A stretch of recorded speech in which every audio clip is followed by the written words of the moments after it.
이제 민주주의 수호재단의 선임 연구원인 데이비드 다우드를 모시겠습니다. 시간 내주셔서 정말 감사합니다. 이제 모든 시선이 백악관에 쏠려 있습니다. 도널드 트럼프 대통령이 이스라엘과 레바논 대사들을 맞이할 예정입니다. 두 나라 간의 두 번째 대면 회담을 앞두고 있는데요. 장소는 물론 백악관으로 옮겨졌습니다. 방금 마이크의 설명에서 들으셨듯이 말이죠. 이것은 분명히 트럼프 행정부가 우선순위로 두고 있는 일입니다. 미국은 지난주 있었던 역사적인 첫 만남의 모멘텀을 이어가길 원하고 있습니다. 당신의 의견이 궁금합니다. 회담 장소 변경과 대통령이 상황의 중심에 선 것에 대해 어떻게 생각하시나요? 불러주셔서 감사합니다. 지난 일주일 정도 동안 트럼프 대통령은 자신의 강한 개성과 영향력을 이용해 휴전 협상과 이스라엘과 레바논 간의 양자 협상을 진전시키려 했다고 생각합니다. 트럼프 대통령이 오은 대통령과 네타냐후 총리가 다음 날 전화 통화를 할 것이라고 말했던 것을 기억하실 겁니다. 하지만 이런 일은 결국 일어나지 않았죠. 그 후 트럼프 대통령은 오은 대통령과 네타냐후 총리가 백악관에서 만날 것이라는 추가 주장을 내놓았습니다. 그리고 가까운 미래에도 오늘 공보장관 폴 무르코스 등 레바논 측에서 이 주장에 대해 강하게 부인했습니다. 이제 트럼프 대통령이 직접 나섭니다. 단순한 보여주기식 행보만은 아닙니다. 제 생각에는 여기서 트럼프 대통령이 다시 한번 레바논 측과 이스라엘 측을 자신의 강한 개성과 영향력 아래 두려고 하는 것 같습니다. 즉 나는 이 일을 미국의 가장 이익이 되는 방향, 트럼프 대통령이 보고 싶어하는 결과로 이끌기 위해 직접 나서고 있다는 메시지를 전달하려는 것입니다.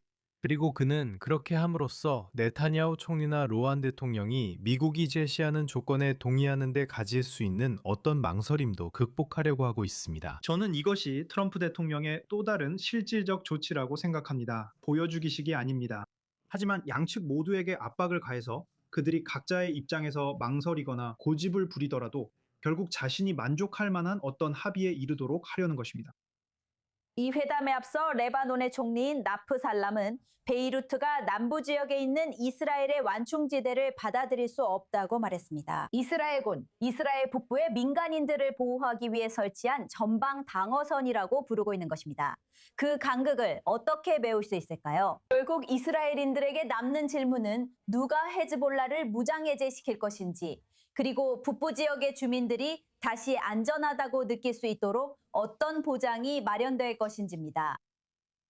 안타깝게도 겉으로 보기에는 그 간극은 메울 수 없는 것처럼 보입니다. 노아 살람 총리의 다른 발언들을 보면 어제도 그랬지만 그는 헤즈볼라를 두려워하지 않는다고 했습니다. 하지만 동시에 헤즈볼라와의 충돌을 원하지 않는다고 했죠. 사실상 충돌을 피하고 싶어 한다고 했습니다. 그리고 헤즈볼라는 이전 15개월간의 휴전 기간 동안에도 그리고 3월 2일에 헤즈볼라가 재개한 40일간의 재개된 충돌 기간 동안에도 분명히 입장을 밝혔습니다. 그리고 그 이후로도 그들은 무기를 계속 보유할 것이며 무장해제할 의사가 없고 현재의 전투 단계가 끝나더라도 더 넓은 의미에서 이스라엘과의 싸움을 멈출 생각이 없다는 점을 분명히 해왔습니다. 그리고 그들은 정부에 대해 헤즈볼라의 무기를 규정한 3월 2일 결정을 철회하도록 암묵적으로 위협했습니다. 레바논이 헤즈볼라와 대립하지 않으면 헤즈볼라는 자발적으로 무기를 내려놓지 않겠다고 합니다. 이스라엘 입장에서도 마찬가지입니다. 이 상황을 그냥 받아들이고 싶지 않은 겁니다. 왜냐하면 시간이 지나면 헤즈볼라가 다시 국경으로 돌아와서 국경을 따라 진지를 구축할 것이기 때문입니다. 그리고 솔직히 말해서 2006년부터 2023년 10월 8일까지 국경 지역에 있었던 레바논 군의 단순한 존재만으로는 헤즈볼라가 이 세 번째 레바논 전쟁을 시작했을 때 그 전쟁은 4월 16일까지 계속되었고 앞으로도 계속될 수 있습니다. 레바논군 레프리 그곳에 있었지만 그것이 헤즈볼라가 무장하거나 국경에 배치되는 것을 막지는 못했습니다. 즉 현재 레바논 측이 약속하는 건 레바논 군 LAF의 존재뿐입니다. 맞죠? 3월 9일 이후 레바논 공식 당국의 조치는 전혀 없었습니다. 특히 휴전 협상 중에 헤즈볼라를 강제로 무장 해제하자는 얘기인가요?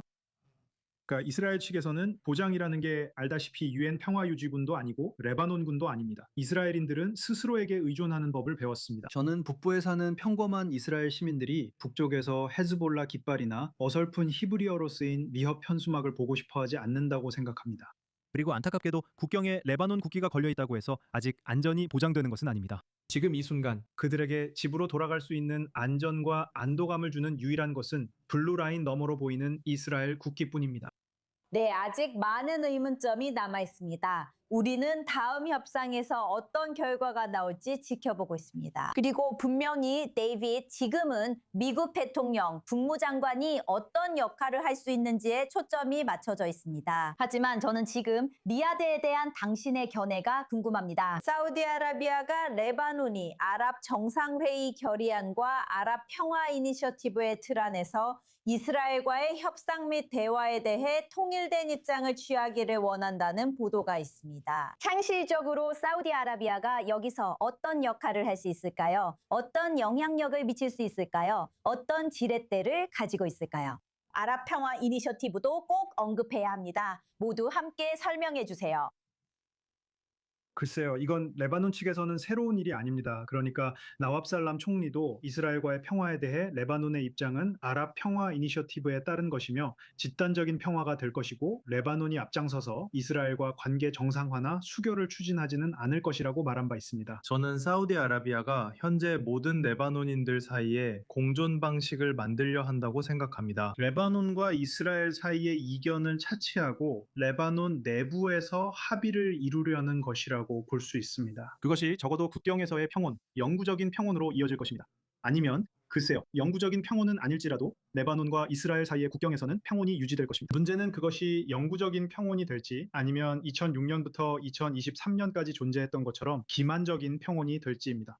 이제 사우디아라비아가 어떤 영향력을 가지고 있는지에 대해 말씀드리자면 제 생각에는 그들이 영향력을 되찾으려고 노력하고 있는 것 같습니다. 사우디아라비아는 2016년 그들의 옛 파트너였던 하비리 가문이 더는 사우디의 이익을 대변하지 못한다고 보고 레바논 국내 정치에서 사실상 손을 뗐다는 점을 기억해야 합니다. 그때 총리 사드 하리리는 더 이상 사우디 이익을 대변하지 않고 헤즈볼라도 견제하지 않을 것이 분명해졌습니다. 사우디아라비아는 그 사이 이란과 일종의 공존 방식으로 입장을 바꿨지만 동시에 대체 파트너를 찾기 위해 분주하게 움직이고 있습니다. 그리고 최근에는 나비 히비레와 논의를 하고 있는데 그는 미국과도 대화하는 인물이지만 제가 보기에는 매우 문제가 많은 인물입니다. 왜냐하면 그는 종종 그리고 여전히 헤즈볼라의 정치적 방패 역할을 하고 있기 때문입니다. 그는 헤즈볼라가 꺼리는 정치 행동을 대신해 헤즈볼라가 내부적으로 재정비할 시간을 줍니다. 그래서 이 인물은 매우 문제가 많습니다. 또한 사우디아라비아가 그를 주요 대화 상대로 선택한 것은 결코 긍정적인 신호가 아닙니다. 정말로 문제가 많네요. 시간 내주셔서 감사합니다. 귀중한 의견도 감사드립니다. 정말 고맙습니다. 데이빗 다우드, 워싱턴에서 생방송으로 전해드렸습니다. 감사합니다.